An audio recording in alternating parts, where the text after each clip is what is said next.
Hello everyone. Today I'd like to talk about my experience in Grigs quest. Well, state now, this is not really a video about the history of Grigs, but I don't feel like it's my story to tell. But what this is my time on the server. But that is something that I can tell in all honesty. And what better way to do so than start into the beginning, the very beginning of my journey, when I was exploring the internet, also known as YouTube, where I encountered a very strange video known as Exploring Forgotten Minecraft Servers by Red Lion. This guy, man, can't you believe that video is already 1 year old? How time flies. But yeah, you can see this is pretty much the main centerpiece of the beginning world, Flower Fruit Mountain, or Apple Farm more quickly. This area is where you would start, and then you fall down here to go get your first item, the Pilgrim's Pick. So this is a rather important area because, well, I believe this is probably like the most iconic area in Grigs Quest, just on the simple fact of most people will encounter this area. If you enter Grigs for the first time, you will see that you will be in that podium up there, and you'll fall into this mountain. So, and because that's kind of reason why we'll probably won't be sticking around here for too long. Of course, this area is technically what I'll deem the final section outside of the Arcadia portal, because that's pretty much the proof that if you can get up there, that is the proof that you are an Air Lord and that you're more than qualified to explore the Western Grid. Of course, at the time, I didn't explore every single grid had to offer. Like, I don't remember this one per se, where you're able to just get another Pilgrim's Pick. It's all in one, it's worn out but still works. But that doesn't mean I didn't have plans or goals. You see, there was one goal that I wanted to strive for because of that video, and that was to get every guild in Grid Quest, because you see, guilds in the server allows you to get a kit. Each one gives you, well, a new kit. And I wanted to see if I can get all of them. And you can even see like some of the preparations for guilds things. Like over there is the Photographer's Guild, you can see at like the middle part of the Sea Lantern. Oh, it doesn't actually give you a kit. It definitely is still noted though, because of its fact that it's the center point, and also what used to give you access to the world maps that Grig had, also known as Dynamaps. They were appearances on a completely separate website that you had to access through, well, Google being this new right channel as well. Over here is pretty much one of the guilds for the Air Lord quest. This one being Gold Diggers. Well, all you had to do was go mine up these blocks.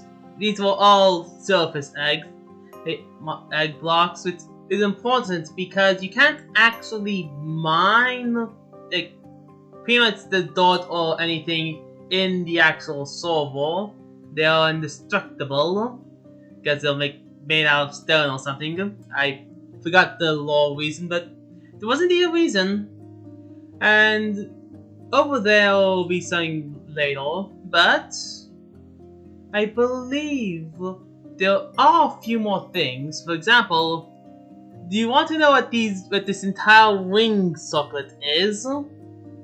Because this is the second trial of the Air Lord, and also here's a little cat podium.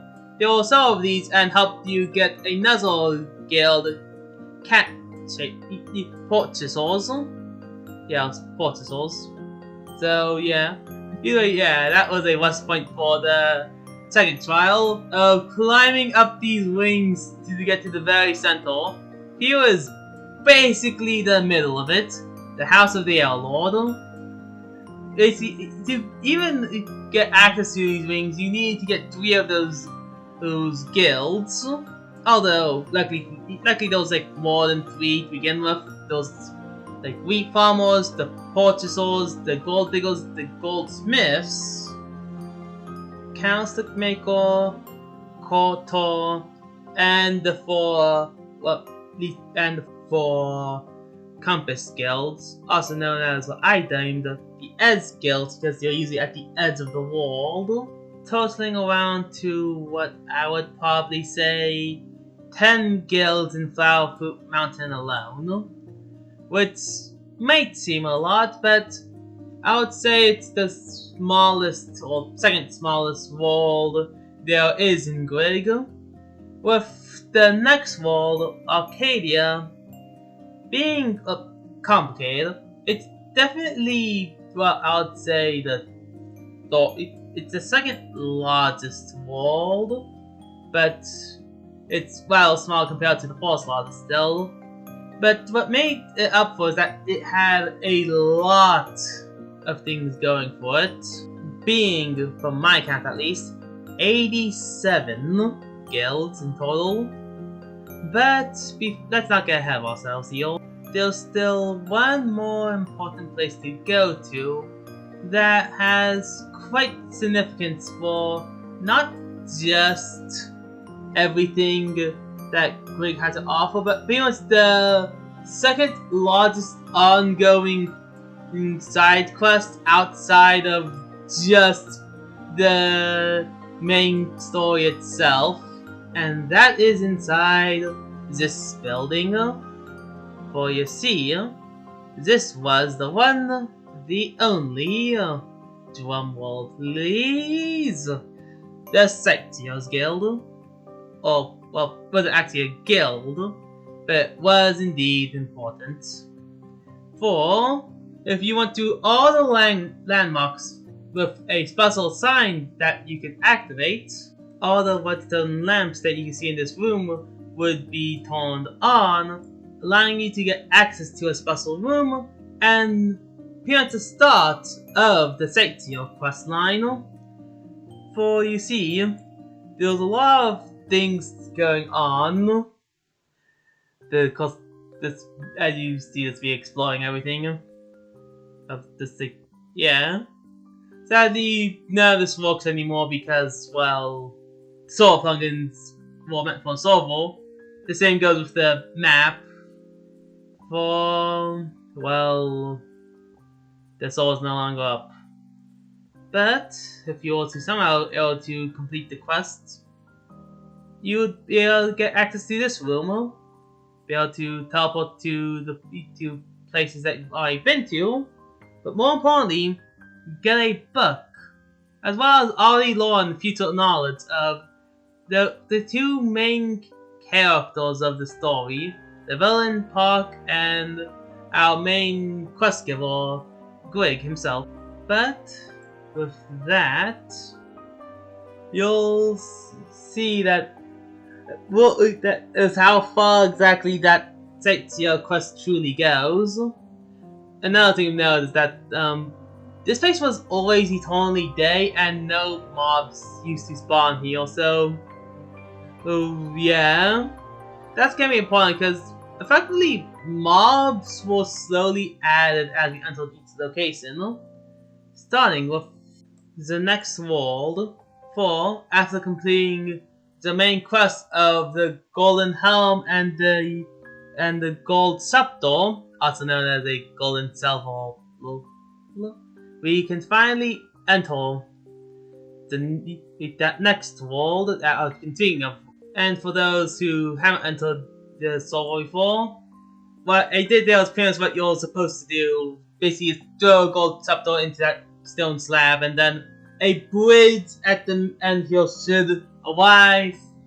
People, much like how the golden helmet, after completing that side quest, will give you access to even enter the Arcadia portal. But you know, if you have a ways around, you can always go around. After the final display, you can finally enter Arcadia. Out of all of the worlds, I would definitely say I spent the most amount of time in the Arcadia section. Just kind of how it ended up being time frames and all that. But it's not like I necessarily played on the server that much to make Arcadia that the biggest. But it's kind of, well, it's not to say that Arcadia doesn't have a lot of stuff.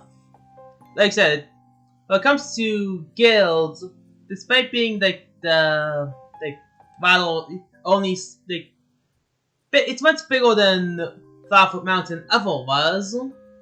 I'm pretty sure the first place that notes Mount Aristotle is roughly around like the size of the main centerpiece of it to begin with. As we go inside Mount Aristotle and encounter the main, I guess, yeah, concept of grid quest being not necessarily, it's kind of always been a background detail, but something that's very important. The 4 main elements as you see on even the very pixel of Grid Quest's server icon, the 4 elements. As you see, it's represented by technically 8 objects. For each one has a block that represents the element and an atom. For Earth, it was soul sand and clay. For air, it was diamond. It was a diamond block specifically, but diamond ore also counted. But also a ball. For water, it's lapis lazuli and watermelon. And then finally, for fire, it was Nuzzelrack and a torch. The reason why it's important is because it's technically also your secondary quest, specifically becoming Lords of the Elements, specifically Water Lord, Fire Lord, Air Lord, and Earth Lord. But you see, each lordship gives you a different boon, but it's always the same across every dimension. Do note, world, that it doesn't really work across dimensions all that well, but it does work across worlds. Well, that's also incorrect. Specifically, the reason why it's incorrect is the simple fact for every single time you enter a new world, with one exception, you lose all your lordships. So, because of that, there's always something to get. And, of course, as you see here, something that of a future event. They really do reference that place a lot more than you think. It's just kind of a background detail until you actually look back, I guess. But, yeah.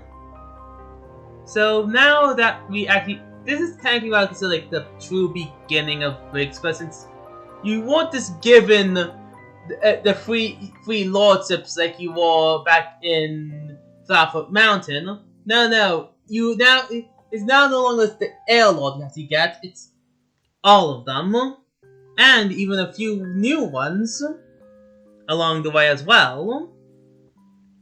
And speaking of things, this is also the first time when real threats begin to show up, specifically spiders. Arcadia only has spiders as a hostile threat naturally. I mean, I guess I forget if Enderman also spawned in, but I know for a fact it was spiders. Yeah, the reason why I say it's important because, in fact, one of those lordships actually does give you immunity to spell, but not one of the main element ones. No, it was a new one, a spider lord, gotten through a giant spell web. You have to experience go grab an egg at the very top of it, and then go back to the starting place, throw it in, and then bada bing bada boom, you get lordship to now be friendly with all the spiders. Also now spiders literally cannot attack you at all. Yes, that's what they try to, but let's take a small slime.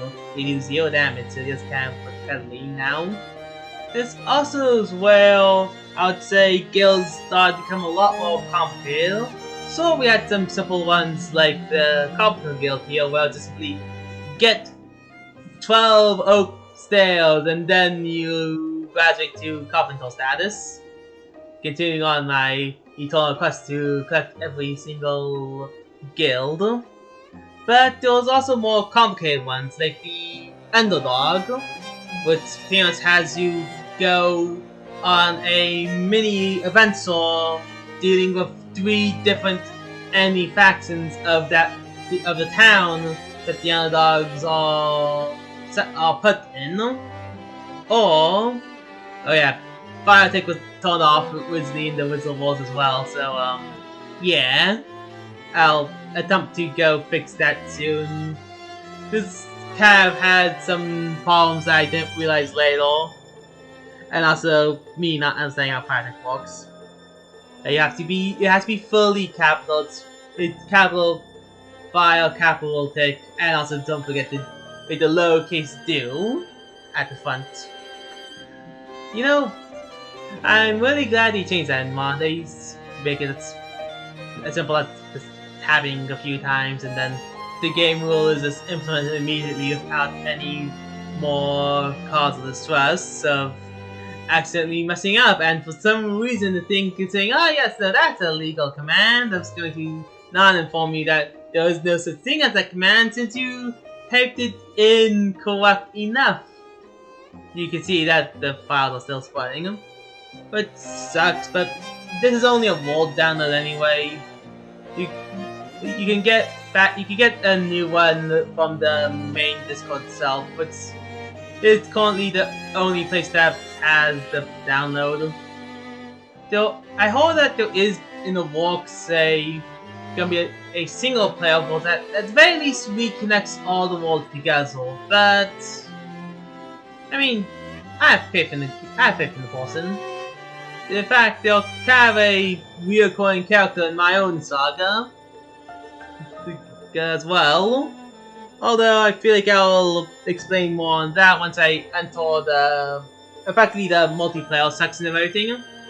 Because, in all case of point, this was still during my days of going at it alone. I mean, even at the end I was still going at it alone, but there was other people around also experiencing the end of everything. So, yeah. Like I said, it might not be a tale about the history of Grigs, but I was indeed a part of it. At the very start, at the beginning, I was there for it at the end. And I'll truly show you just how much of the end I was in it for. Because I was in it for a lot more than some people might think. Although, watching everything bought like this is kind of disheartening to think, dang. Fire Attack is really a powerful ability, isn't it?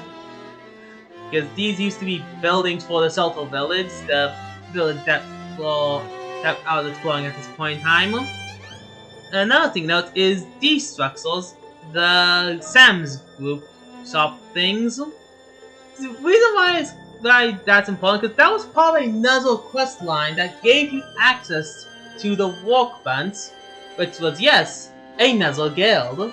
I think it was the Crafters Guild. Oh, let me go check again. No, my mistake. It's the Craft Master Guild. Very important distinction there. If you're wondering why I seem to be able to look this information up, fun fact, during Arcadia was also the time when I was given a request of sorts by effectively one of the, at least the, not the admin of the server, but effectively was, a person by the name of Potmore. They were a very prolific figure in the Grigs Quest server, being the major, hey, this thing's broken, can you fix this? guy or gal person. So yeah. But anyway, yeah, back to that secondary quest I was given. It was pretty much just like the idea of like, hey, at the time we failed to remember like how many guilds were in each area or whatever. So I kind of set up to the challenge and I saw. I may go see if I can document each and every guild. Not necessarily its location, but their existence in each world. This is how I got the numbers I got. Like I said, I'm not necessarily all that confident because some guilds, like the Ed's guilds, were not considered part of the, or not kit guilds compared to, well, carpenter or goldsmith, which do give you kits. And of course, lordships didn't count, but there were also things like craftmaster, which didn't give you a guild easel, but it did. But it was considered a guild in its own concept, and it also gave you something, the ability to use slash workbench. There was another guild as well that gave you slash anvil, and another one that gave you the ability to slash enchant. Although, fun fact about that one, it is heavily broken. Well, it's like at the end of it all, I don't think it was actually possible to get that guild at all. Actually, or at the very least, the way to actually complete the guild was to not play the guild challenge. It was just, although that's later, I probably should get more in depth into it when we enter the next world.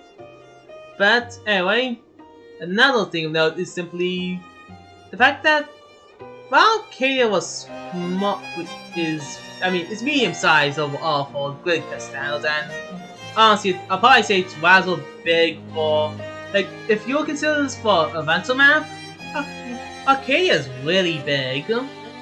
Because, like, there was Merlin's castle, there was King Arthur's castle. Merlin was just a guild that you can get there.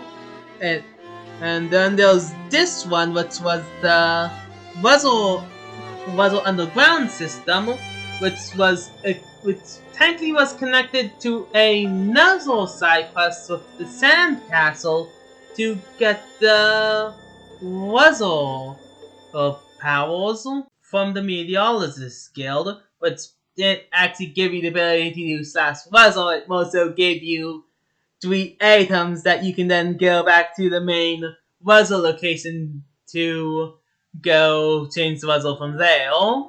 But it was changing wool, which in story was gotten from the mythical magical gypsy.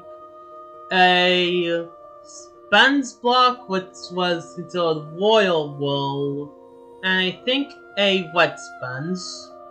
I'm pretty sure that was all of the blocks that you needed to effectively have Wuzzle control in Arcadia. Although it's not like it really comes up all that much. Although, now that we go farther in, we can explore, well, I would say the second noteworthy place, but in all actuality, due to how Arcadia works, you're probably entering this around like the middle section, honestly. This is because Mount Aristotle isn't necessarily what I consider the true spawn point of Arcadia. No, that's somewhere else. And in fact, this was even proven by the fact that if you were to do slash spawn in Arcadia at this very point, you would be sent to that location. The place that destroyed this one, which was called Melia, if I remember correctly, is the only concentric city. This is what is the true spawn of Arcadia. The moment you enter from Flowerfoot Mountain, you'll be sent right over here. Here. With the signs welcoming you to the great concentric city. Not gonna lie, for like the entirety of my time here, I thought it was concrete. I mean, look at this place; it's all gray, and it's like, if you said that this place was a concrete city, then I gotta believe you. But hey, what can you do? Anyway, that building in the background is very important. Also, so is this jump sequence. This was the first time I learned about like the secrets and things, because the way to get there is basically requires you always knowing how to exploit the game. Because you can't break glass blocks here. No, but you can break dirt blocks, and there's a seat pen right next to it. There's also where the pulets are, and from my understanding, there's actually both these factions that split up the city are this one giant Romeo and Juliet reference. At very least, Romeo and Juliet are their own separate guild that gives you not only a new kit, but also puts you on both sides, because usually what happens is that you click one of these signs and you pretty much show loyalty to one side and lose loyalty to the other. But with that guild, you basically can just go free explore the entire city without being disrupted by either faction. But of course, the most important thing about Concentric City is its main centerpiece. After all, like I said, this place was responsible for destroying that one city you saw that we passed by. For it was all due to the hands of its own ever-continuing recycling story, known as the Prince. Something you're going to learn very quickly when going to Great Quest that this was definitely made by someone that wanted you to learn things. For this is actually based off of another thing. Well, the Prince. It's pretty much a philosophical story thing of pretty much what is required of an up-and-coming nation, of an up-and-coming ruler. You have to be cool, you have to be concise, and you have to be tactical. For you can't just simply go on a Morse rampage, but you also can't simply not let things slide so easily. Although, even in this story, there are better ways for everything. That was not the way that was chosen. For the prince in this story still ended up raising that city to the ground. I don't actually know how you're supposed to get the diamond to go make the spear free and rusted, since the diamonds you get from at least getting the battling from this section don't actually give you anything. Although it may have been from from getting the correct one. For something that I didn't realize until like the end of my journey was this sign.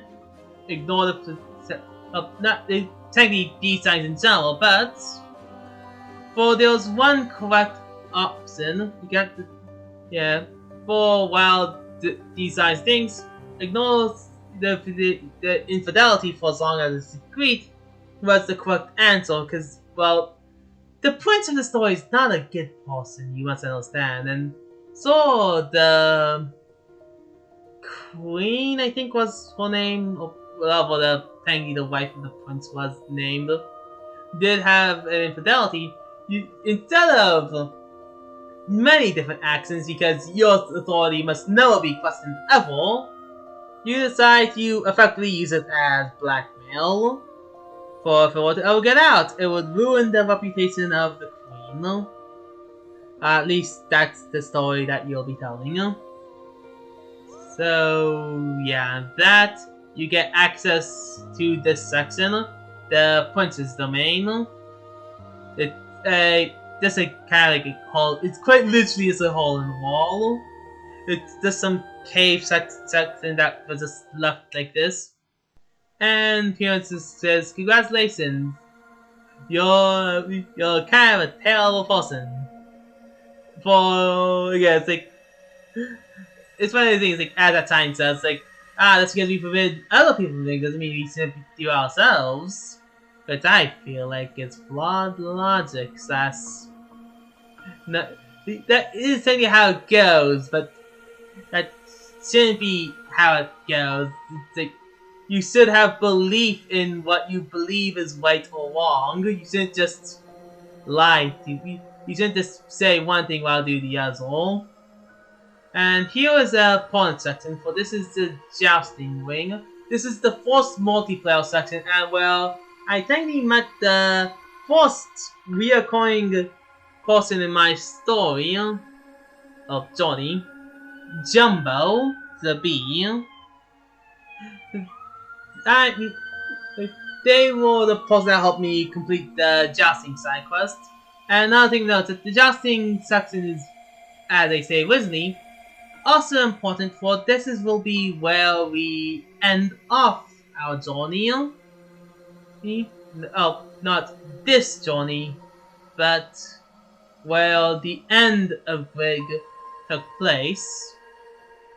So of course there's also that place, which goes to what I meant by guilds got more complicated here, because the entire fortress was itself another guild, one that gave you the poisoned arrows. The thing was, you can't just simply go up that tower. You have to pretty much climb up the snake and fight off some slimes that spawned more quickly. But yeah, Arcadia actually has a lot of things. Like over there is the section where you get the Air Lord from that castle I was trying to load up. Yeah, you see over there. That's where you get the Air Lord and a few other things. There's also an entire winter section that is just as important to the story as the section that we're heading off to here. Along with that, there's also these giants that roam the land. In fact, I can just show you a screenshot of a giant. For you see, that's, like, as I said, one of the giants. Specifically, that one's Orion. I know this because of the fact that he has a bow. That bow was a very special one because I believe it had Power 1. It had a blue name, but more importantly, it was completely unbreakable. There was also another one that I forgot their name though, but they dropped a skull that was called Loser, but it had the special trait of appearance being over enchanted in the sense of it had like protection like no, what was like 6 or something. It was rather powerful, I think, considered. So yeah, that's just like one of those things I want to talk about. But we have already arrived to our next destination, what I deem to be probably the most important place if for anyone going to Arcadia. Lady Tiger's temple, palace, castle. The Lady Tiger's castle. So, well, we have, of course, the Core Master Guild, but also the Lady Tiger's Guild. For that one gave you access to a very important item, the key to getting to the future, or present more accurately, because you see, Arcadia is actually frozen in time, a memory of a place more than it is an actual location. For the real Arcadia has already been destroyed long ago, and so this recording only unless you get guilds and memory things. This is also kind of why we can't really change much of many things either. But there's also another important guild here, the Guardian Guild. This one was important because it allowed you to instead of carrying all these books around, because trust me, there's a lot of books in Grigs Quest, it would be much more easier if you could just store them in some place and just call them back later for a fee. That's what the Guardians Guild is for. Because with the power it was BWB, it was like the book loading system. It was another command, of course, so don't expect it to work nowadays. Or any really plugin thing. Like, regular mobs will still spawn in Arcadia despite it being a place that only spells certain else to spawn outside passive mobs.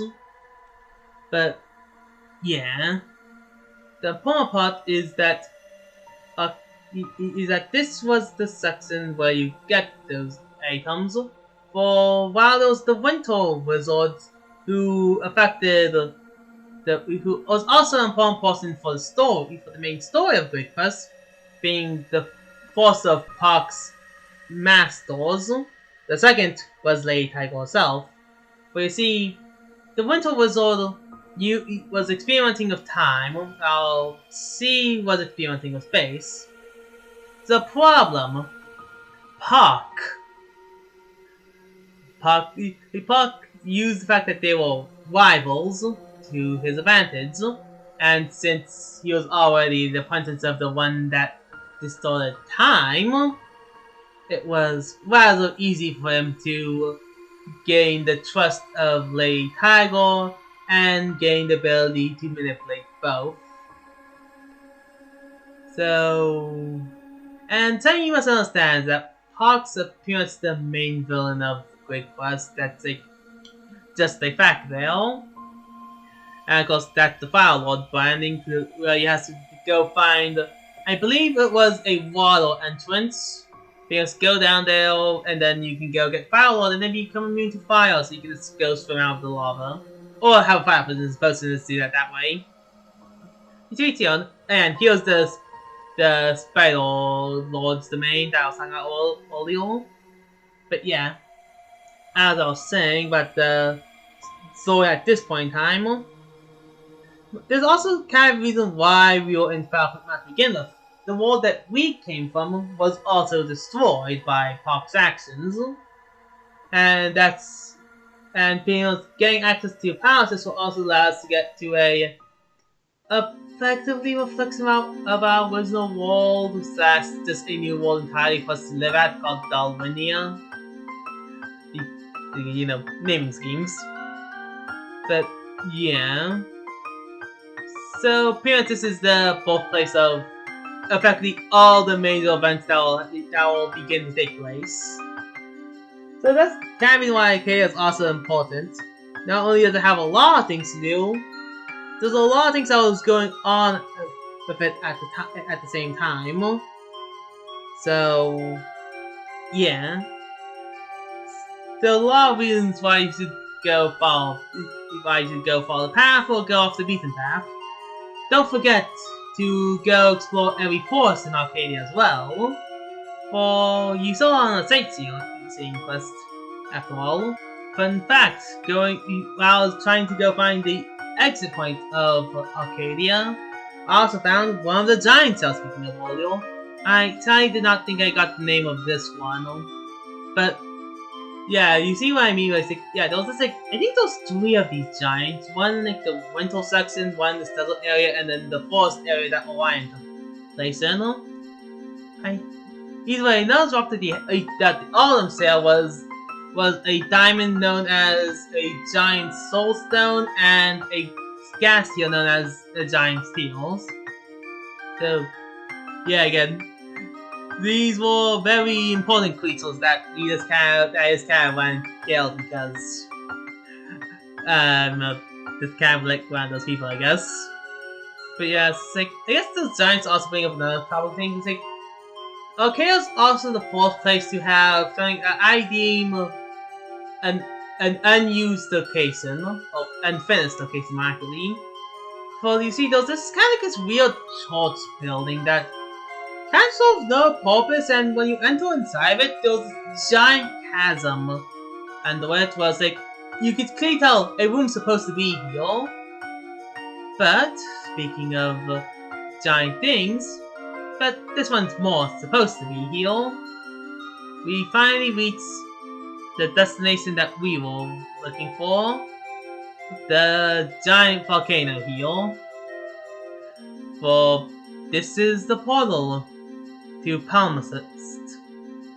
The next world.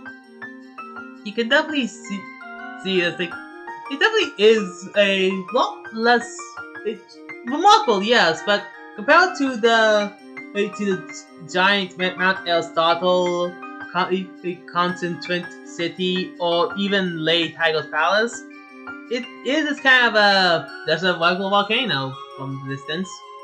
But here is where the important part is. For you see, with the power of Lady Tiger, since he has his own guild, you can get free golden apples. For this, you go open the door. It doesn't walk across because why would it? But that does lead down to this section. Of course, maybe they'll clear up the puzzle just to fix the bit rate a bit more. But here we are. So, with the final climb up, with anything put in the other chests right back then there, it's time to finally make our leap of faith into Palimpsest. And this is also where I practically took a long stop from playing Grid Quest. I didn't mean to, but this kind of happened. I was still playing here and then. Like, I got pretty far into Clare Village, as you'll quickly see, that's pretty close to the spawn of its area. But you definitely do know for a fact that yeah, this is Arcadia again, but completely destroyed. Along with that, we also have access to Darwinia from that, as shown by the inverted globe in the middle there, but that Grig, at least the post that represents Grig in Almasand form, has informed us. But yeah, practically what you saw in the beginning there, basically is from the drop into the chasm itself. That is the spawn of Palimpsest. So you just kind of spawn right into effectively an evacuation warning. This world is completely destroyed. It has been for a while now, actually. From shown by the fact that those railway tracks that are even put up into place long ever since that. It's interesting. Arcadia did not have railway tracks at all. Like you see under there, it's like that's a giant railway track, and that was Lava Lighthouse. And that's all rather important structure to Arcadia, more correctly, but it's also been destroyed. And here is pretty much the route to the greatest route of all time. It's pretty much this long railway from the Lava Lighthouse, or technically saying beyond that, but I use the lighthouse as point, all the way to the next section. But yeah, it's like if you were to pretty much just go that, yeah, here it is. You can already enter Clare Village from here. For they have a aesthetic of pink and white, and also a lot of ways to get fined. Like I don't think they mean to, but due to how their own laws are written, following the laws gives you the biggest fine of all. Like it's expensive to live in Clareville. And those are also noteworthy features. For each one of those, it's not just a simple stopgap that hits your head. No, those are signs of Puck's influence. For Puck destroyed and put together a bunch of worlds to make this Palimpsest, I mean. And that's another thing, that Palimpsest is the biggest world in all of Grid Quest, by far.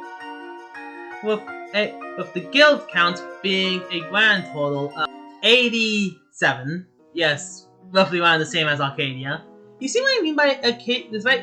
Despite Palaces being much bigger than Arcadia, it's just a lot more spread out overall.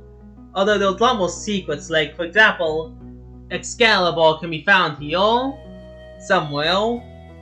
Since King Arthur's castle has already been destroyed, I guess it had to move somewhere. But Arcadia definitely feels more bigger than it actually is because of the amount of stuff that's in a small area. Like there's all the towers that all count for their own sort of guild as well.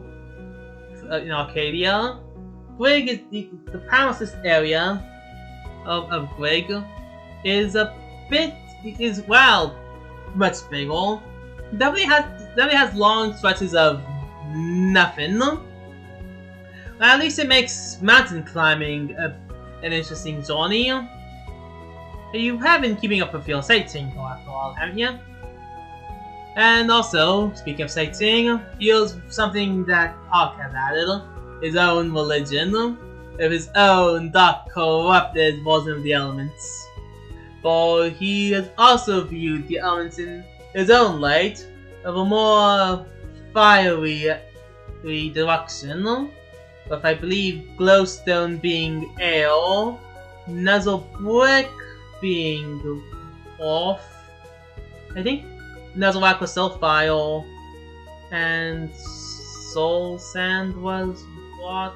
I forget the actual order. I think nuzzle brick was actually water and soul soil was actually off, not soul soil, soul sand, because soul soil won't be added forever because this is a 1.12 server. So yeah, it also has fun facts. Actually, Darwinia is actually in 1.13, which means if you want to play in Darwinia, you have to upgrade your server, then teleport to Darwinia. Don't worry, getting back is a bit more easier since I think you naturally just teleport back to the normal Grigs server, especially if you go back to 1.12. So you know, easy. Anyway, from Clear Village goes to New Yama, which pretty much serves as a more proof of Park's influence, since every time you see an Under Eyes, pretty much Park's surveillance system, and you definitely see like everything has only changed. The lottery, there's even a lottery. What's fun fact? Palaces is phase where gambling gets introduced. Well, and there's one other thing. It's like when at the time like arcade stuff, like I didn't really think gambling was interesting to people at all. But then Palaces like, man, there's a lot of gambling. In fact, there's so much gambling that there's an entire gambling guild. Maybe that's why there's so much gambling. It's all in one place, though. And like you don't have to do it at all unless you want to get a guild. Then you're gonna have to do it. That's the other way. And there's a funny story of that guild as well, since effectively that guild is the single part that I was considered the longest I spent in Palaces. Like, without a doubt. And it's just because of how its systems work. And along with that, this also is a place where we also encounter the philosophy guild thing. The important part is that it gives you the ability to set home, allowing you to set home anywhere, allowing quite a lot of cheese on things. So this place here as well is also Grigs Pad, where you get the Monks Guild, but also can become a rebel to fight Park. Yeah, there's people. Yeah, and Park has become such a noteworthy person that there'll be people willing to fight against him. But just as there are people willing to fight against him, there's also those who are willing to work with him. Yeah, the Templars. But you think that I was kind of being serious when they said that he created his own religion. I think those the Church of the Broken Cross is what it's called, which is interesting since Puck is not a religious person at all.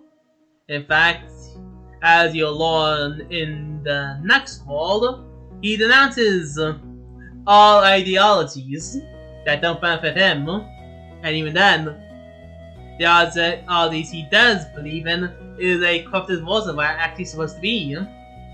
Like many people before him. Right, this is the gambling guild I was talking about earlier. The reason why I'm showing you this is, for some reason this was considered one of the important places you must go to in Grigs. I don't know, Easel. Anyway, you see that construction over there? That's a minecart randomizer. Well, you can see go on the minecart, go around, and see what section you get to. Fun fact, it was broken because the minecarts didn't get destroyed due to one of the plugins. For this area being prevented to prevent cheese, the minecarts were made to be indestructible in only this section alone. But since the minecarts were indestructible, the lava that was meant to destroy them didn't actually destroy them, causing a clog in the system. And since you can't break the minecarts, there's nothing you can do about it. But it's rather problematic since you kind of need 4 of each item, which by the way, each set has 4 of them with effectively a weaker, stronger, strongest wasn't everything. You finally get to put it all together to get the ultimate. I think there's a strongest as well. Or something like that. Either way, once you get all of the pieces, which fun fact about this section, and I assume probably most of Power Assist, these don't actually require plugins to work. Yeah, no, it's like if you're somehow able to get the items, which do require plugins, so don't bother. But if you're somehow able to get the ultimate torch, you see it opens up. The same goes with the ball and the watermelon, as well as the clay. This is because, yeah, it's just a vanilla system, nothing special. So yeah, that's very cool.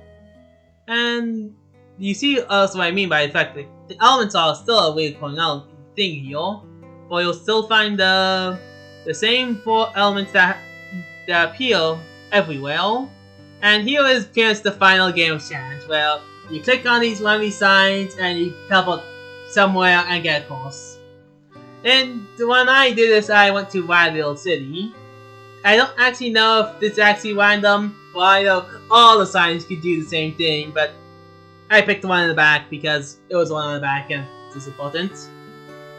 And yeah, another thing that's sightseeing city locations is also a neat thing to do. So they give you some random things and they give you information. Like, I think one of the sightseer things, the priest was on the mountain, they tell you that Park's name isn't actually Park, but Walk.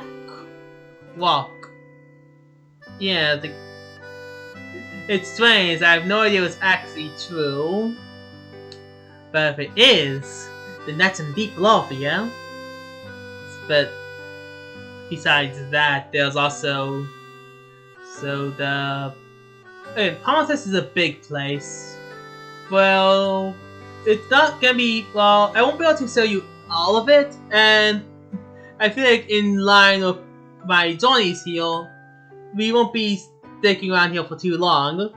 For the reason why I got back into Grigs again so after a bit was because of the fact that I heard it was closing down soon. It's like, no, I must complete my mission that I wanted to do from so long ago.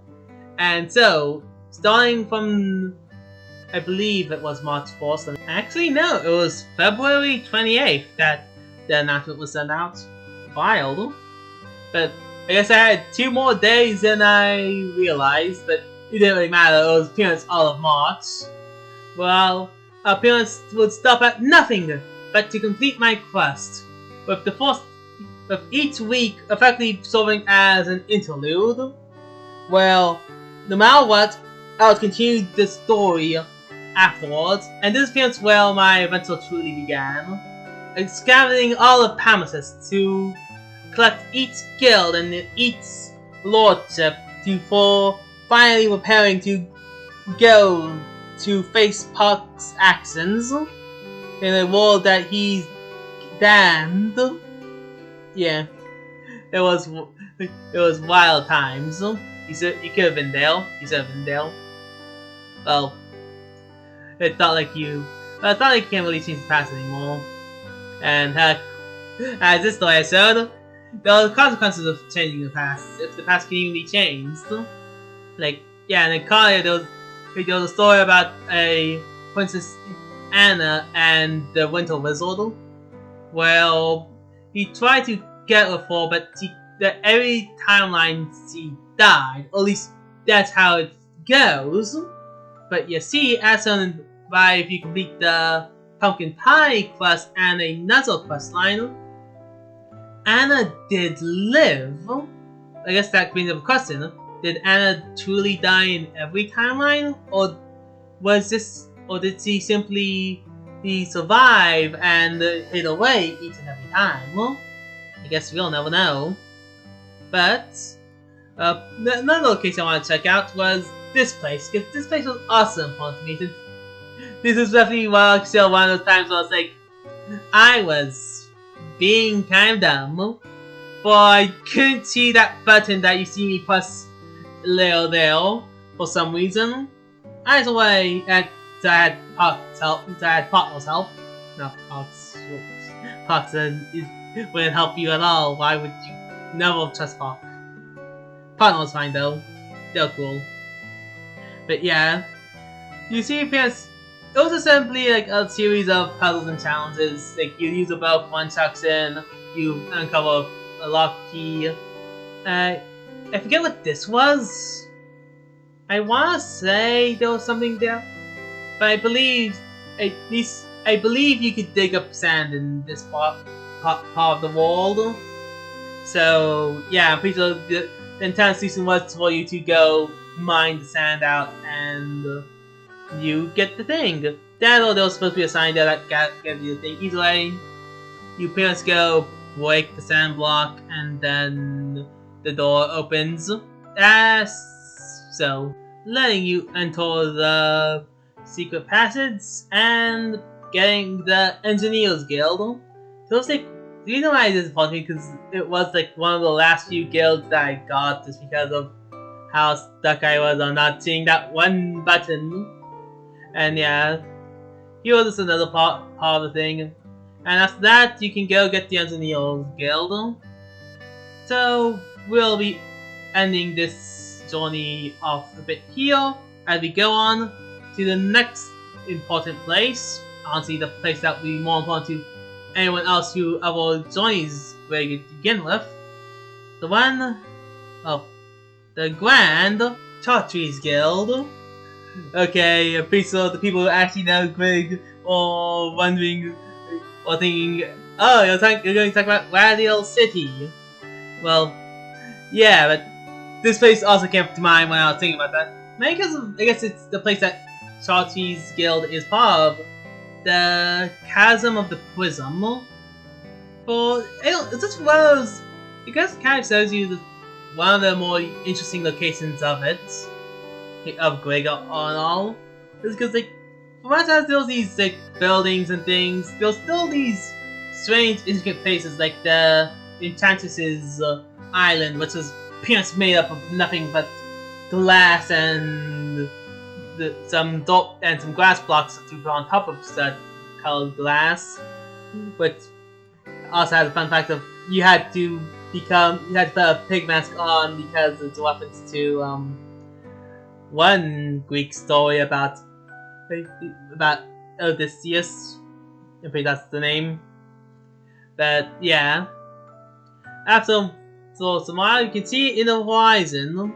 If you follow the line there, you come across the lake bridge, the light to the river, and finally enter the chasm itself. And it's Ace and Rainbowness, since Palimpsest also was a place where you had to go explore every chasm.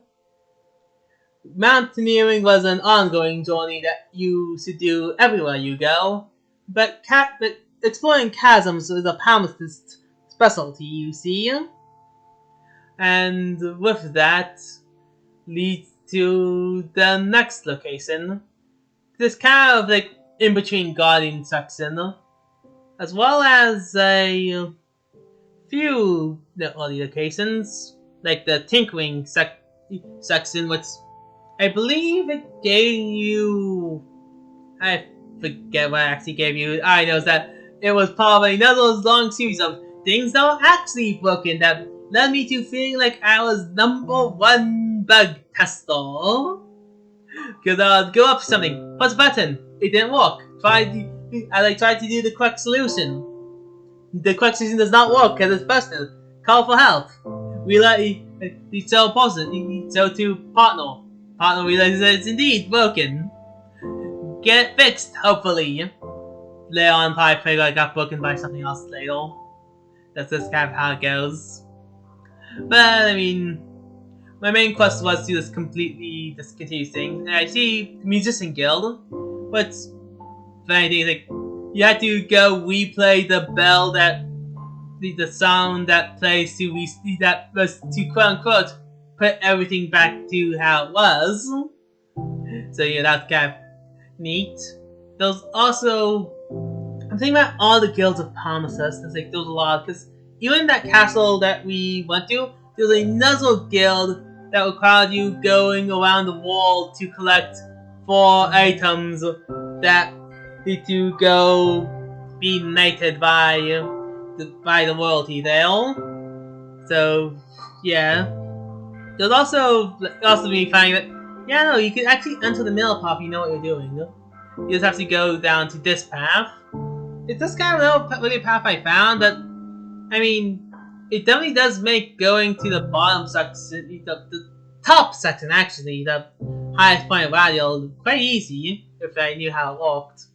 Again, as always, signs don't work, but that's a side point. Well, this also one of Park's greatest influences. Park helped build the place.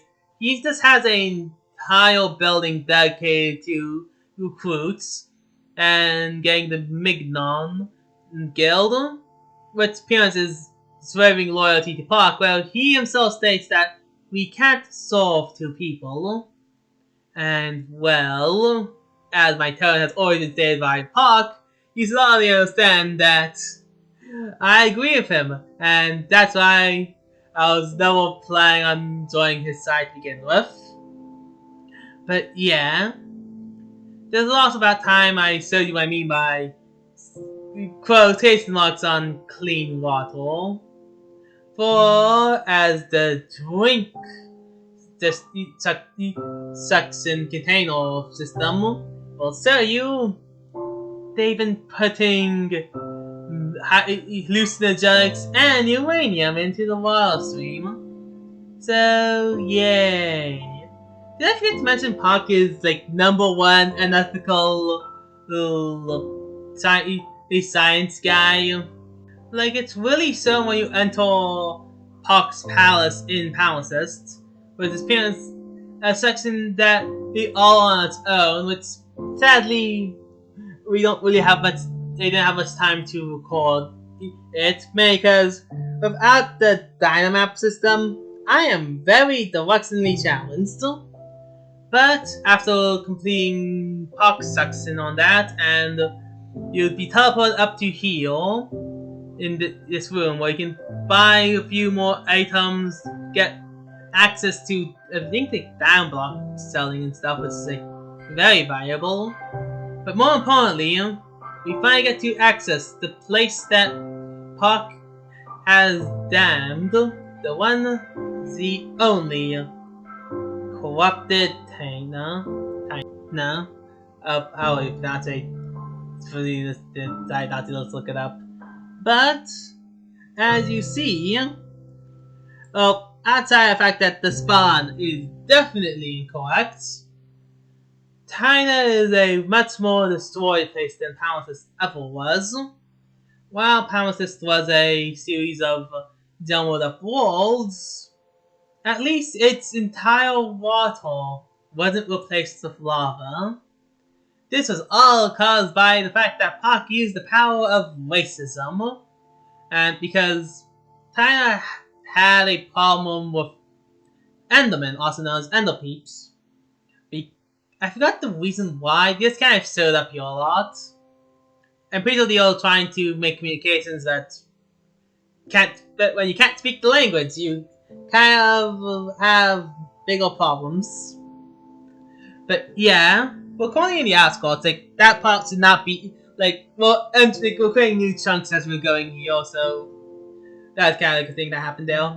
Yeah, there's like a scavenge of all the things that I guess Park kind of left behind. Like there's some emeralds. There's even a stronghold block. Which, fun fact, if due to how this works, you could bring that stronghold frame all the way back to Palimpsest into the Rebels Guild, throw it into scavenger hunting to get the Scavenger Guild, and that's like one of the guilds that I'm definitely proud to be able to get.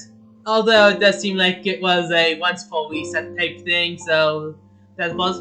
And here's a very important thing: the meditation sexton.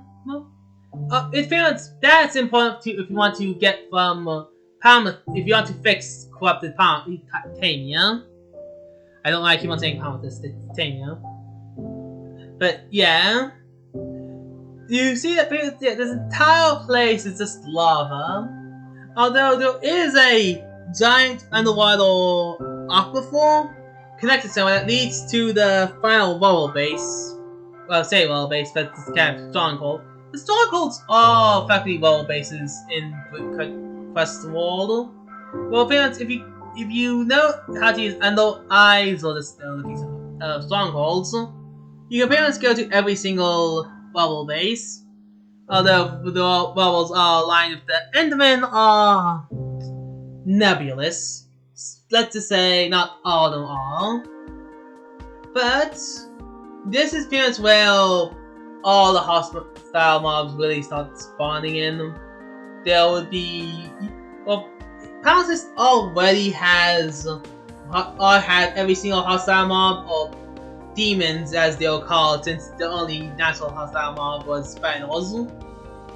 But this is pretty much where you'll be encountering them the most. This is because up here might be the spawn. Titania proper is down there, and this flying city makes a giant overcast over the others, over the rest of it, which is can't be all that good. There's also destroyed sculpts of Grigs and I think Jean-Claude? I don't remember the guy's name, sorry. But yeah, that's why he does, because Grigs is Prince Park's greatest enemy. Fun fact, Grigs doesn't actually hate Park much at all. He just kinda wants him to undo the mess he's created. Our opinion on Park, on the other hand, is up to interpretation, as we have already proven. Even now you could technically still join Park. Although proof to that loyalty is gonna be shown in one final section.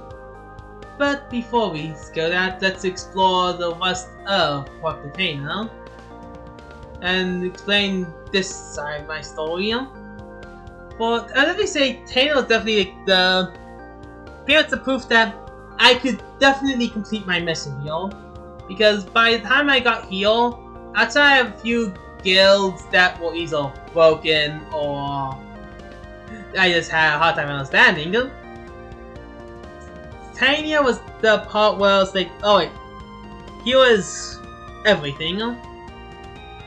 Once I got here, it was like 95% of all the appearances was all completed, which means I should be able to complete everything.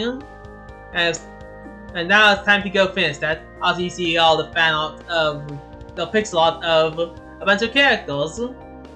You get brownie points if you can name each and every character that shows up on on my little tour here.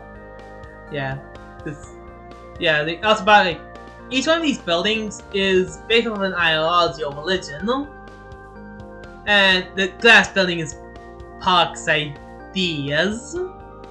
It doesn't actually have anything for you here, but pretty much Park forbade everything that wasn't beneficial to him. Like, so he kept around capitalism, but fun fact, as they by the people who are trapped in Tania, is an ideology just like everything else, despite banning every other ideology. But one thing to understand, like the amount of destruction he caused to Tania, he was somehow able to get rid of the ability to think of a world outside of Park's rule. The ability to dream or something like that. I forgot like the actual thing he got rid of, but yeah, he was able to get rid of that from the entire populace. So here's why they needed someone outside of Tania to help save the world. For it's rather dire straits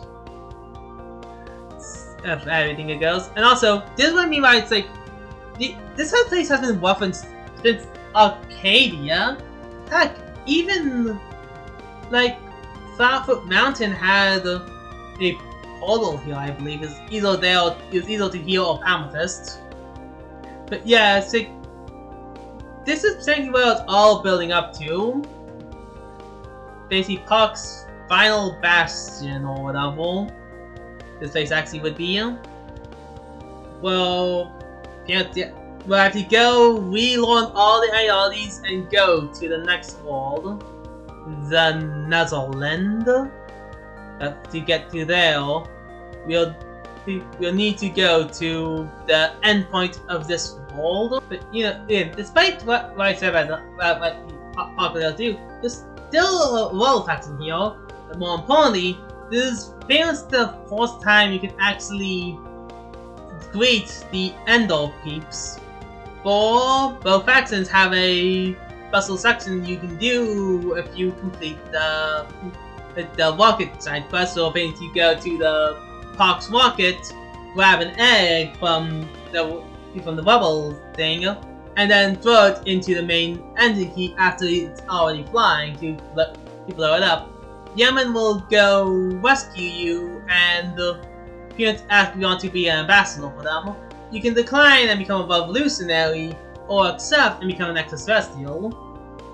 I mean, you can also just do both with the power of set home or the ability to do it again, since all you need is a magic cream and an egg. But yeah, another thing I forgot to mention, which it should be apparent by me by constantly attacked by mobs, but this place is also supposed to be eternally night as well.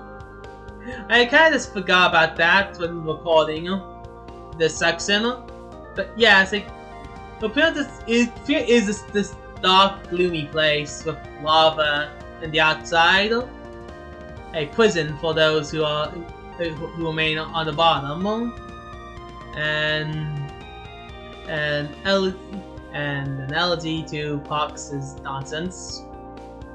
But yeah, here was the rocket ship I mentioned earlier. It is this kind of like standing here where it's like all you have to do is go into this chute, climb all the way up, and then throw a magma cream here to be teleported up to the real rocket ship that's flying spatial level. And then you throw an egg there. You will be underwater for this because zero gravity or something. It definitely stopped Enderman from entering the place, so I guess it worked. Because yeah, Park, along with unethical science interference, I'm pretty sure he also committed slavery. So keep that in mind when I get down to the Netherlands. But anyway, enough stalling. onto the real ending portal, the Matrix. After meditation and completion of it specifically, you can finally go through this grass block that would not be there anymore and enter this place. This was definitely an interesting setup since you gain a high amount of jump boost to be able to jump all the way up here, where you'll be immediately sent into the Netherlands. Also, fun fact, when I was recording it, I figured out what happens when you fail. You see, you get teleported into this building, which I thought was a decorative submarine. Now, this appearance is what happens when you move during meditation.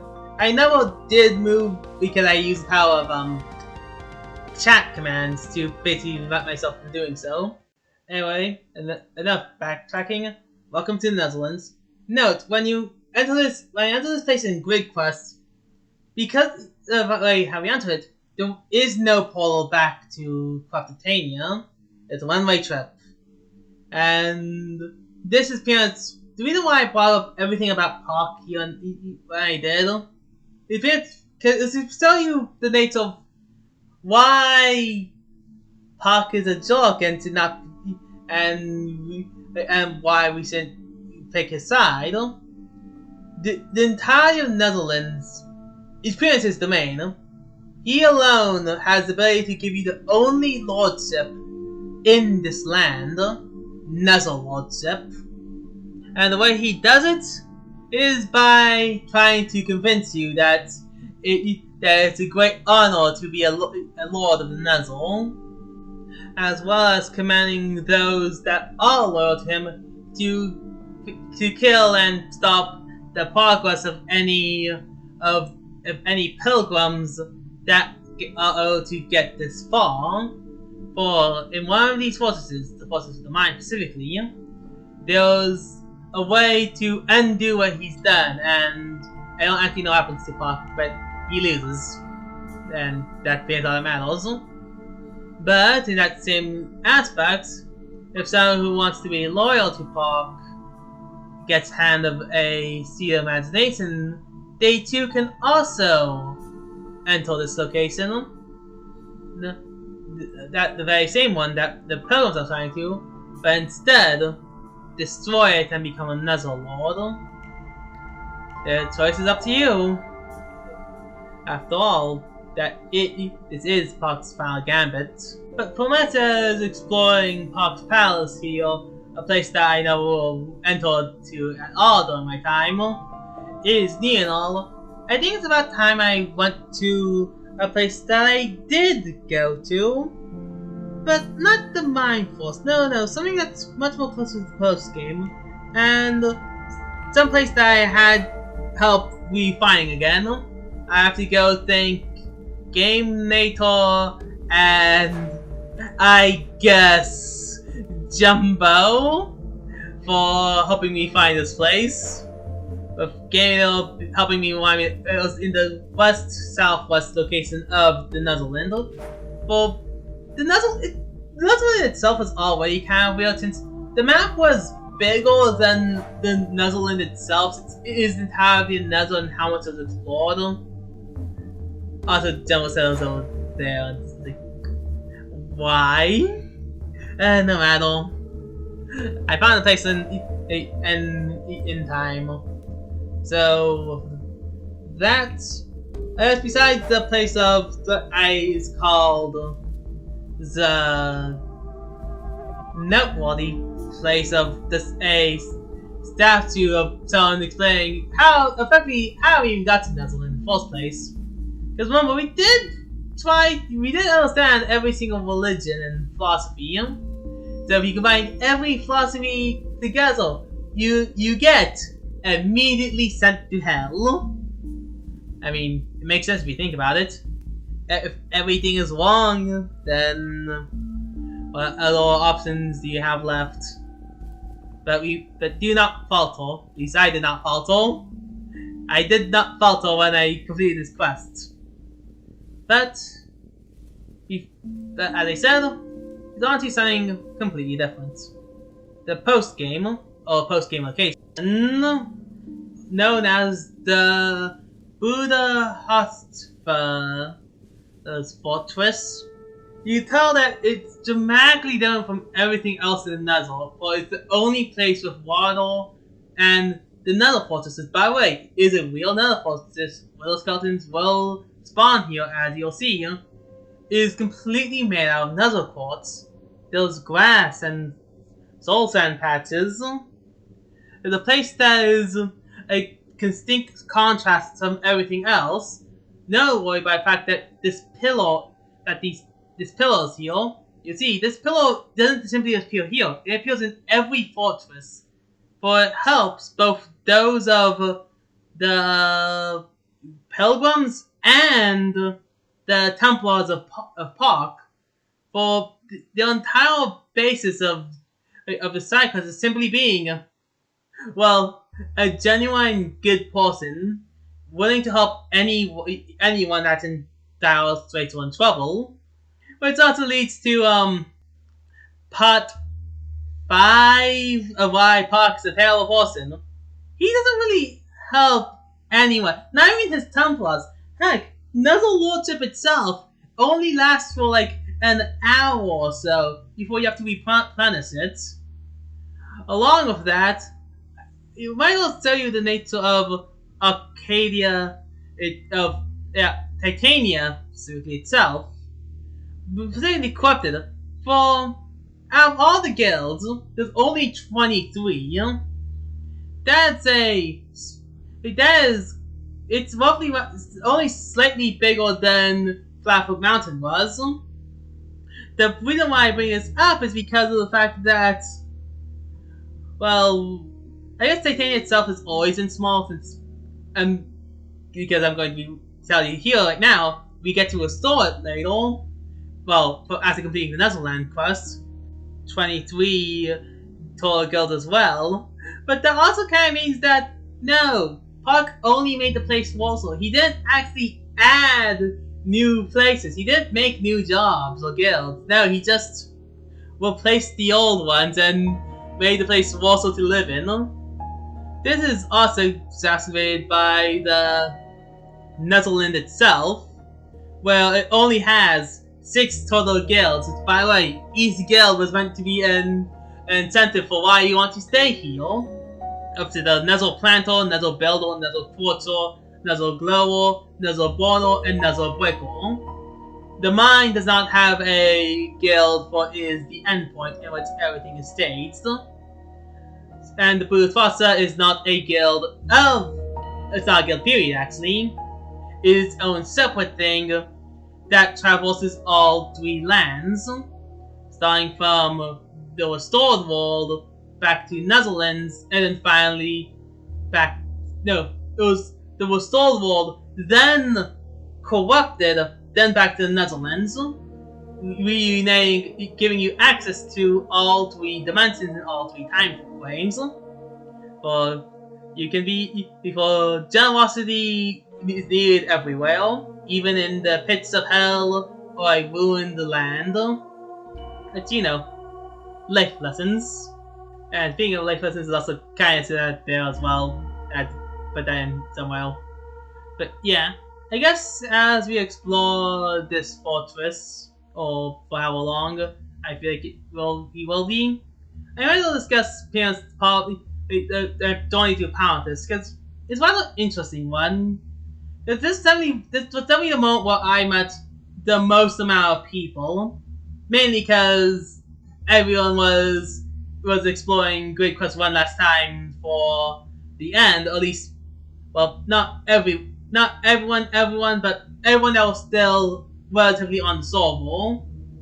So I think it's had some help with things, like for example, the Fire Lordship, which was which effectively I consider is a final multiplayer quest, because Palantis has 2, the Spleef and this one. Everything else can be done by yourself if you know what you're doing. Technically even the Netherworld one, but it'll require help. But it's technically what I learned was like the group of people who are technically different from me. Well, while I try to play as straight as possible, they see how to exploit it, which honestly a very valuable tool to use at the end of all things when you're running out of time and there's a few things that require too much effort to accomplish, like capitalist too.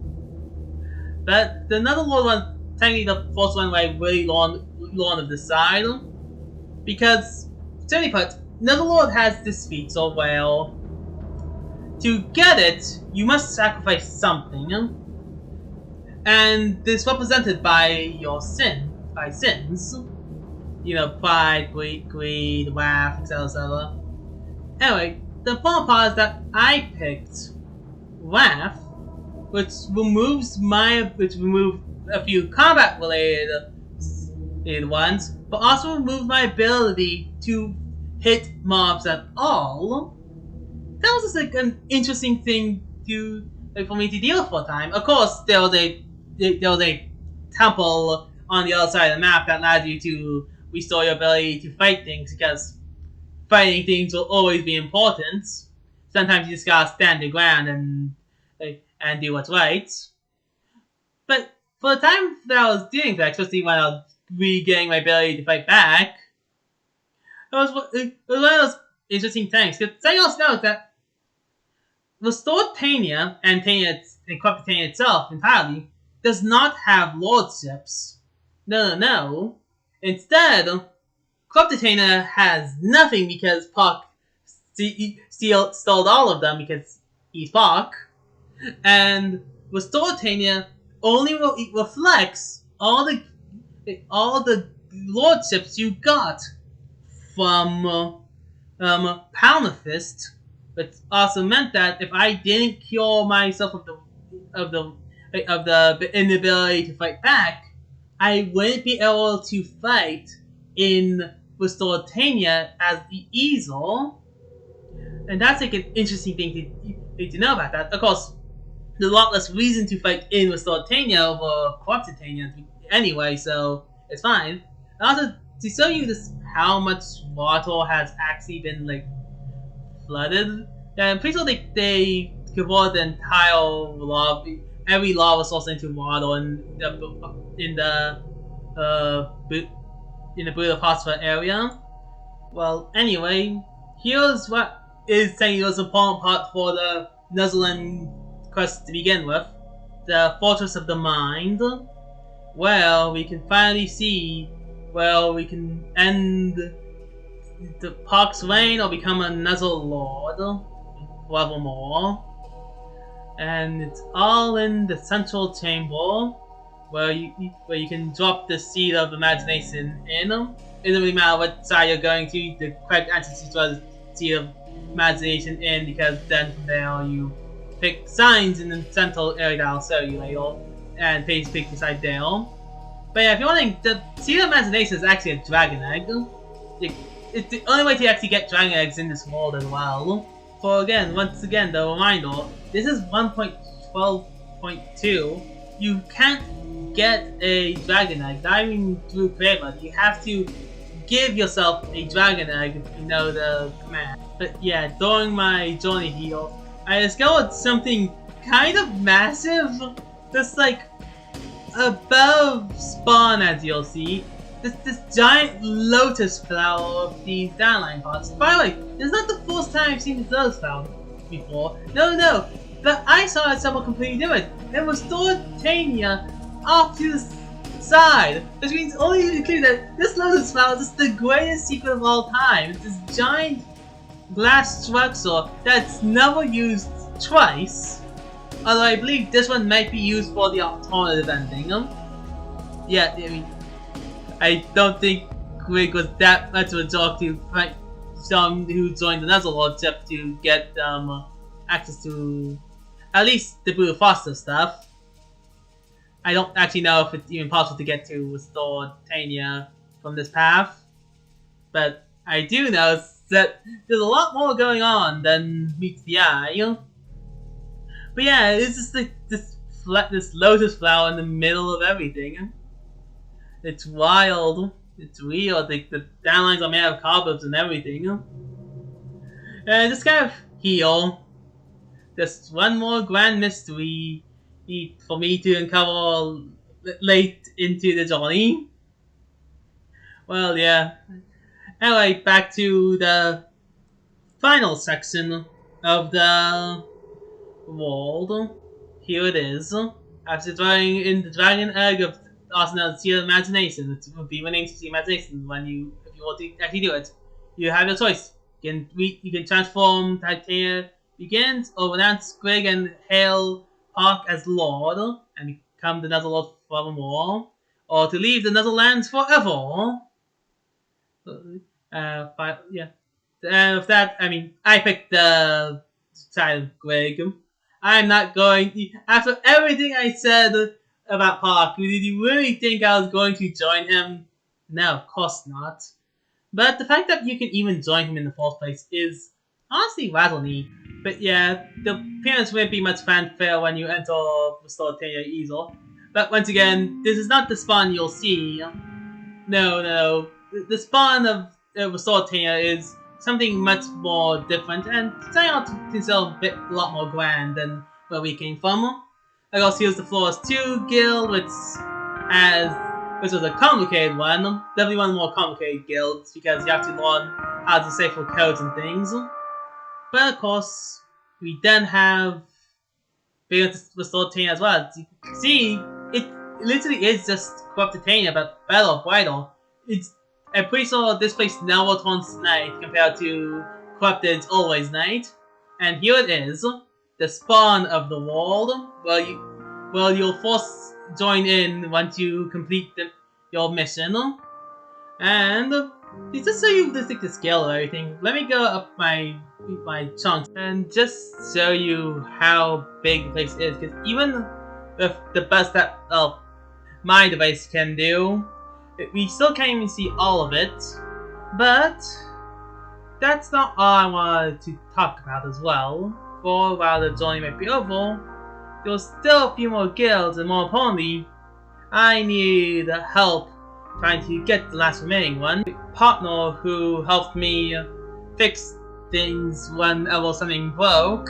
Like, I think the main one that I want really comes to mind is like the one that I really couldn't have done without the help of them was the chlorophyll round, because of this how broken it was and how parents without like cheating to a lot of extent or using kits that we took a long time to recharge to the point where it was unlikely I was ever going to regain them during the time before the server closed, and they were able to help troubleshoot and fix the guild for me, so I was actually able to complete it in full.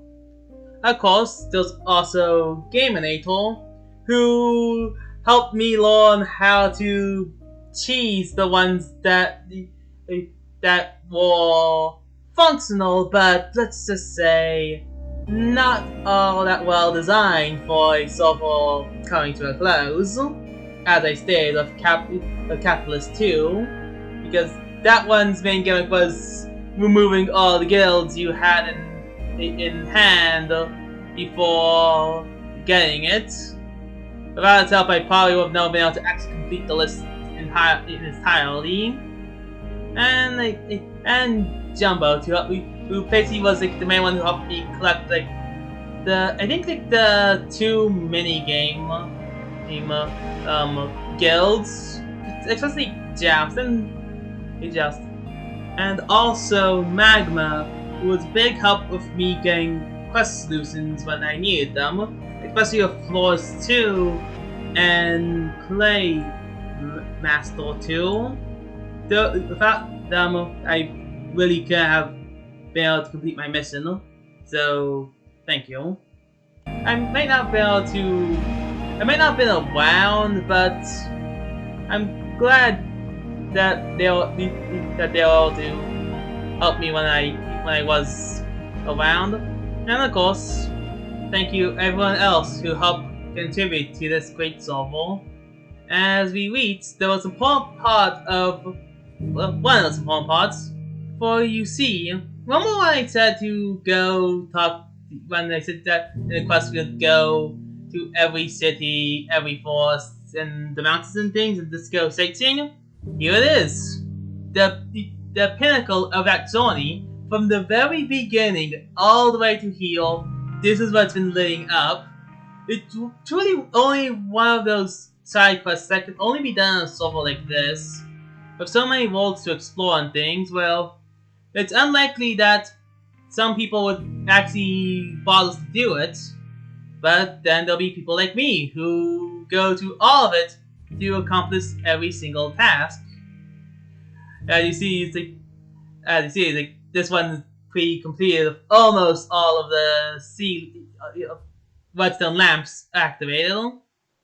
For this is pretty much where you get the final rewards outside of the mini rewards you get for completing their main objectives on their own side.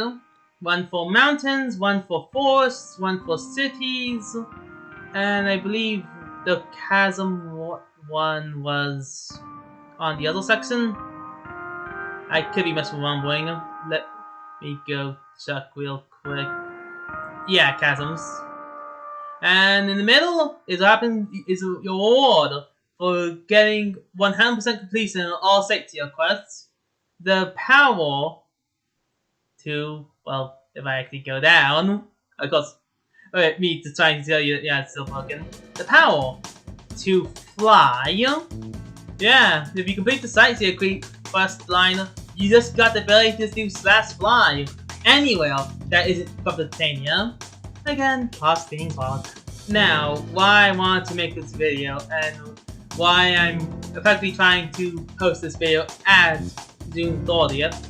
This is because this is the month in which the bornmania.com domain closes down, or specifically expires. Well, since the original owner of it is no longer around, there's no way to keep it up. And that's why the server closed down to begin with as well. With the domain gone and all that. So I wanted to make a video just talking about my experiences before, I guess, the last of it is gone forever. Although it probably ended fast. When I checked, the domain was already gone long before I made this video. But yeah, I'm glad I was able to do everything I was able to do. Get all the guilds, become a sightseer, and become one of the last Buddha Foxfuzz that Grigs ever had. Maybe one day there'll be someone who can make the server. I heard there was as I said, there was a product to go recreate in a single player world, although that's for them to do. If it doesn't happen, then so be it. If it does happen, then that's great. But here is the true finale. After you get the sightseer, after you get everything else, after you go to 7th Heaven, which I will showcase later. This is it. The Buddha's Phosphor. Once you begin this quest, you go back to Corrupted Titania, refill tests, go back to Netherlands, refill the tests there, and then make your way back to 7th Heaven once more. That's the end. Well, this will be the end of the road. And of course, it's about time I probably revealed myself as well. For some of you probably already realize this, but a lot of you have probably already met me, especially those who are at the end and at the live stream. So that's the sign to click send. I was Dreadial. Yes, that's actually how you pronounce my name. Dreadial. Yes, it's strange or whatever, but hey, how it goes. Yes, we're moving this be effective. Go with that. So yeah, once more, thanks everyone for being a wonderful community and helping me along my own journey. How about I was able to help you along yours when I tried to give you help on the quest that I was able to complete. But with that, it's time to go show off what I have done on this server. For 7th Heaven wasn't just a simple world. No, it was a building world. And here's one of the things that I helped build. The as mentioned Portal Island or Dimensional Island or what was it actually called. The references to every modded dimension we had. I forgot what the button was sadly, but yeah, we have dimensional doors, waystones, the Aethor, or Tropicraft, Triforce, Emotion Portals. I made this, and you see, truly a realistic version of the nozzle. Ignore that hole in the wall. I don't know how I got there. It can stay there for now. You won't see it if you looked at it, so it's fine. And Bethfield as well, along with the Between Lands. And yeah, fun fact, they might actually make a similar summary with Bethfield, but that'll be July's end of month thing. I don't know. Don't keep eating my word here. Anyway, this was the backup of that game the name made of more quickly, so it doesn't have all of the wall, sadly. It might have, if you go to the right path, the wall of that we created in the separate island, which I will actually show now since, well, Breeze of the Secret's been out for a while now, and just kind of, appropriate way to end it off with my base, as long as the reason why I made it. For after seeing the big tree that was related to the Brutal Phosphor mission, honestly, outside the book, I don't think it was actually all that fun for you to go heal. If you go take this turn and go to do this diagonal, you should see some unused buildings. This is a sign that we're going to the right space, actually. Well, beyond there is the place that I built in secret. You see, I wanted to, I guess, leave something behind, something that at the time I didn't think would actually still be around. But I guess they had other plans that people wanted to solve the server as it was. And this happened that the cutoff point was right after I built it. Yeah, that has all the places for Grigs, Arcania, Mountains, or whatever. It's an unused building, and Tim goes to sort. It's not even used for something else, but he's also his heal. But with also encountered a rainbow that I never knew existed now. But over here is my secret, not that secret base. One thing I'm kind of sad about is that the staircase that Jumbo made is sadly gone on the world download. It was not part of the cutoff point. But you see, I wanted to build this place using all of the guild materials you get along the journey, because you get a lot of building blocks from it, and along with vegetation things.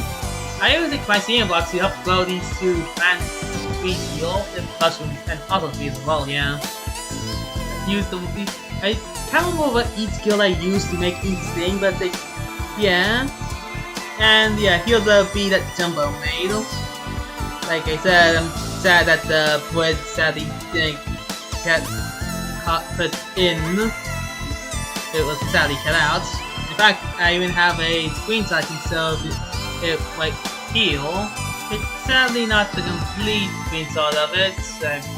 It was more focused on the house at the time since I thought that it would still be there. But yeah, you see that it was supposed to extend up all the way up to this bee right here. And in the catacomb over there is in fact Gaminator's build. I guess he put two things: the attempt to summon the wizard in effectively heaven, as well as a little bar cave thing. It was neat. Yeah, a lot of Jumbo's work sadly got erased from the cut out. Excluded is more actual appropriate term, but yeah, sad. But hey, speaking of things that weren't cut out, like the bees,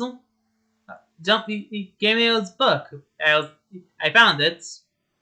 I won't be showing it off in this video, but maybe someday. Only time can really tell with that one. Though I don't think this video will do it. But that's enough exploring other people's builds. For that, you can do that on your own time.